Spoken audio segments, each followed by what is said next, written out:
ब्राह्मणी नदी में भासुची अजना महिला गलित शव शव जबत कर व्यवच्छेद पठाई अधिक तदंत चलाई पुलिस।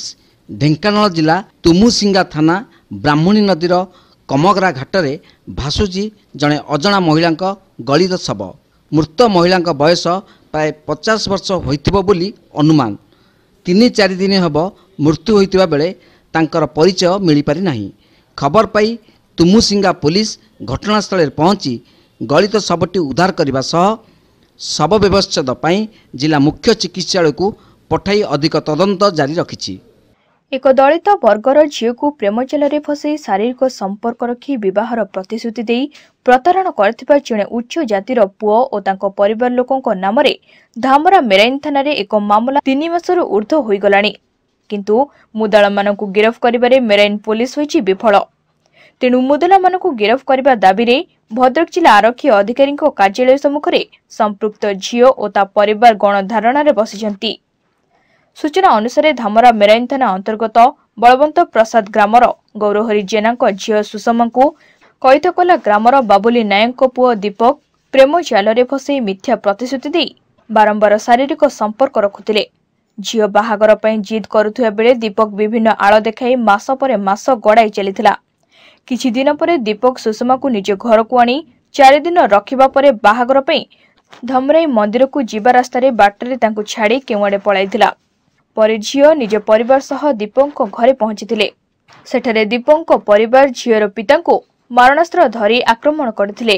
बाहागर प्रलोभन देखैकि मते भल पाइबार मिछ नाटक करी मते सर राज रास्ता छाड़ देजन सेइत मैं धारणा देछि। कोन हेतिला सर 2 वर्ष तळे 2 वर्ष होला गोटे पिला को भल पाउची तांका ना दीपक कुमार नायक।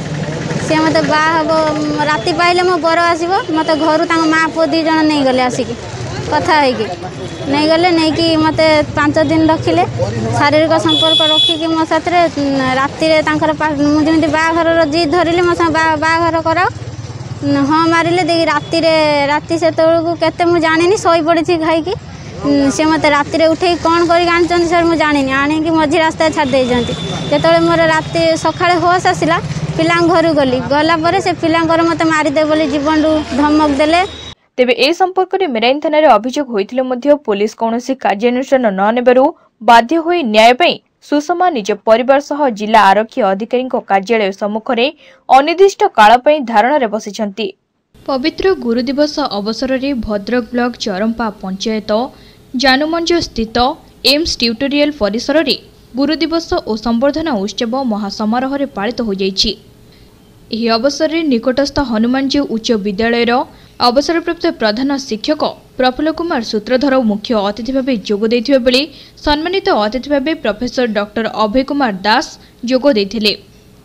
अन्यतम अतिथि भाव प्रोफेसर राजेंद्र बेहरा और आईनजीवी आदिकंद नायक जोग देई प्रदीप प्रज्वलन करी कार्यक्रम आरंभ करथिले। शिक्षक रश्मिरंजन राउत अतिथि परिचय सह स्वागत भाषण प्रदान करथिले। अनुष्ठान शिक्षक सुशांत राउत सभापतित्व करथिबा बेले शिक्षक राजेश बेहरा शिक्षयित्री गायत्री महांती ज्योत्स्नाराणी विश्वाल मनीषा दास प्रमुख उपस्थित थिले। मुख्य अतिथि तांको वक्तव्य रे जीवन रे गुरुर भूमिका किपरि गुरुत्वपूर्ण से विषय रे बुझाइथिले। अन्य अतिथि माने मध्य सेमानकर मत रखिथिले। गुरु पूजन अवसर रे मुख्य अतिथि प्रफुल्ल कुमार सूत्रधर को सम्मानित करबा सह उपढौकन प्रदान करा जायथिला। चलित वर्ष 10म श्रेणी परीक्षा ट्यूटोरियल कृति छात्री प्रियंका साहू को प्रशंसा पत्र प्रदान करी सम्मानित करा जायथिला। शेष में शिक्षक रघुनाथ पल्लई धन्यवाद अर्पण करथिले। एही कार्यक्रम को सामाजिक संगठन फ्रेंड्स ग्रुप मुख्य रश्मिरंजन साहू समेत एम्स ट्यूटोरियल समस्त शिक्षक शिक्षयित्री सहयोग करथिले। मोर अंतर कृतज्ञता एवं समस्त मोर हृदय शुभेच्छा एवं आशा करुँचे जीवन में अंतला पथ कुसुमित हो एवं परवर्ती जीवन में भी से आम तो जो जस हुए तो केवे खोजिनु कि से अधिकारी भी पार्नु पिला माने जदि से आहरी तापे आहरी अधिक जस एवं अधिक कृतित्वर अधिकारी पर निश्चित ये केवल ये नुहे एम्स ट्यूटोरियल नुहे सारा भारत वर्ष ये परिवेश कारण पिला भितर से उत्साह अच्छी उत्कंठा अच्छी तारी भितर से किसी शुणा चाहती ଏବଂ ଜାଣିବାକୁ ଚାହାନ୍ତି ଆଗକୁ ବଢ଼ିବାର ତାଙ୍କର ଗୋଟେ ସଂକଳ୍ପ ନିଅନ୍ତି। ତେଣୁ ସେହି ସଂକଳ୍ପକୁ ଗୋଟେ ପ୍ରସ୍ଫୁଟିତ କରିବା, ଗୋଟେ ବିସ୍ତାର ରୂପ ଦେବା ହିଁ ଆଜି ଦିବସର ଗୋଟେ ମହତ୍ତ୍ୱ। ଭଦ୍ରକରୁ ପୁନିଲ କୁମାର ସାମନ୍ତଙ୍କ ରିପୋର୍ଟ, ତୀର୍ଥକ୍ଷେତ୍ର ଲାଇଭ୍। ଗଞ୍ଜାମ ଜିଲ୍ଲା ବୁଗୁଡ଼ା ସହର ସମେତ ବିଭିନ୍ନ ବିଦ୍ୟାଳୟମାନଙ୍କରେ ଗୁରୁପୂଜନ ଉତ୍ସବ ଅନୁଷ୍ଠିତ ହୋଇଯାଇଛି। ଗୁରୁପୂଜନ ତଥା ସର୍ବପଲ୍ଲୀ ରାଧାକୃଷ୍ଣଙ୍କ ଜୟନ୍ତୀ ଅବସରରେ ବୁଗୁଡ଼ା ବୁଦ୍ଧଗିରି ବିଦ୍ୟାପୀଠରେ ପ୍ରଧାନ ଶିକ୍ଷକ ସ୍ୱରୂପ ରଞ୍ଜନ ମହାନ୍ତିଙ୍କ ଅଧ୍ୟକ୍ଷତାରେ ପାଳିତ ହୋଇଯାଇଥିବା ବେଳେ ଖୋଳଖାଳି ଗ୍ରାମ ମା ବାଙ୍କେଶ୍ୱରୀ ବିଦ୍ୟାପୀଠ ପକ୍ଷରୁ ପ୍ରଧାନ ଶିକ୍ଷକ ତପନ କୁମାର ମହାପାତ୍ରଙ୍କ ତତ୍ତ୍ୱାବଧାନରେ ହୋଇଯାଇଛି।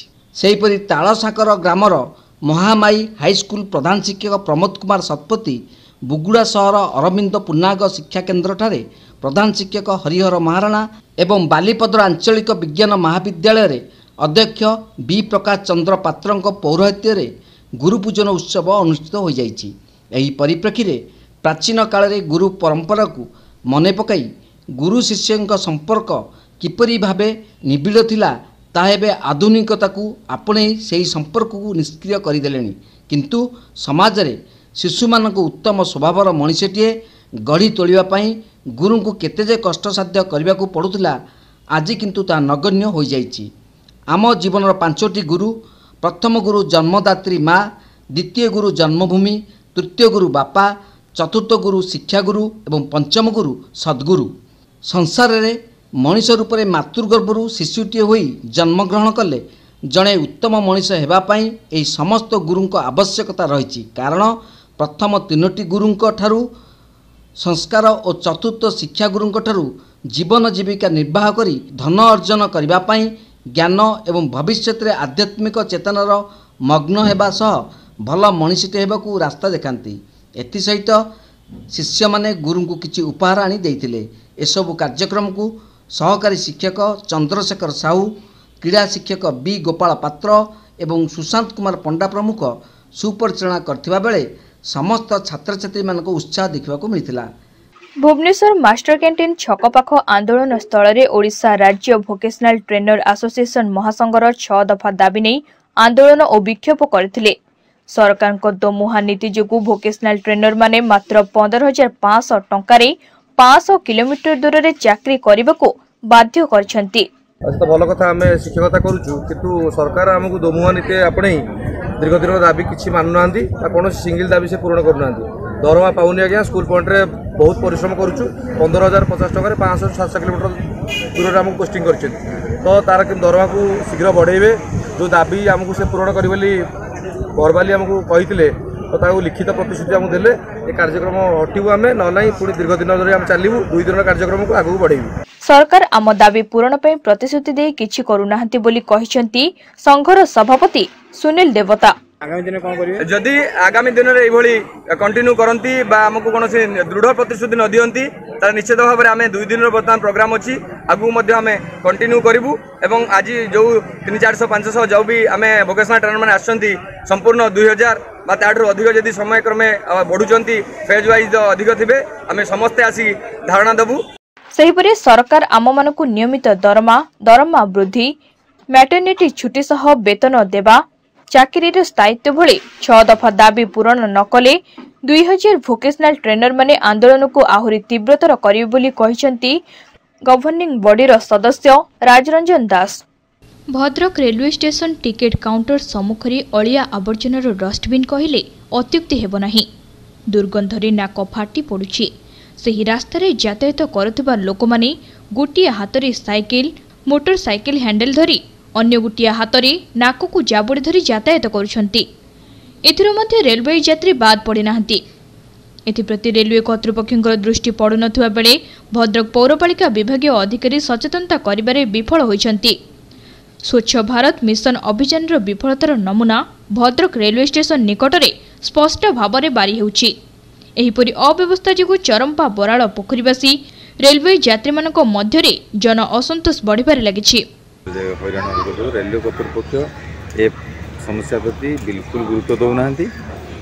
रेलवे जे सेफ्टी इंजीनियर अच्छा कि हेल्थ अफसर अच्छा এই সমস্যা উপরে গুরুত্ব দেଉନାহাନ୍ତି কাରଣ ଅଳିଆ ଆବର୍ଜନା ରେଲୱେ ପେରିଫେରି ଗୁଡ଼ାକ ସଫାସୁତୁରା ଦରକାର। ଏଠି ଷ୍ଟେସନକୁ ଡେଲି ହଜାର ହଜାର ଲୋକ ଆସୁଛନ୍ତି, ସେମାନେ ମାନେ ମଳତ୍ୟାଗ କରିବା ପାଇଁ ଯେଉଁ ଟଏଲେଟ୍ର ଆବଶ୍ୟକତା ରହିଛି ତାକୁ ପୂରଣ କରାଏନି ରେଲୱେ ତରଫରୁ। ବାଧ୍ୟ ହୋଇକି ରାସ୍ତାଘାଟରେ ବସୁଛନ୍ତି, ଯେଉଁଟାକି ଅଳିଆ ଆବର୍ଜନା ଅପରିଷ୍କାର ହେଉଛି। ରେଲୱେ କର୍ତ୍ତୃପକ୍ଷଙ୍କର ଅବହେଳା ଯୋଗୁଁ ଆଜି ଷ୍ଟେସନ ପେରିଫେରି ଷ୍ଟେସନ ଆଖପାଖ ଅଞ୍ଚଳ ସବୁ ମାନେ ଅଳିଆ ଆବର୍ଜନା ପୂର୍ଣ୍ଣ ଦୁର୍ଗନ୍ଧମୟ ହୋଇ ପଡ଼ିରହିଛି। ଭଦ୍ରକରୁ ପୁନିଲ କୁମାର ସାମନ୍ତଙ୍କ ରିପୋର୍ଟ, ତୀର୍ଥକ୍ଷେତ୍ର ଲାଇଭ୍।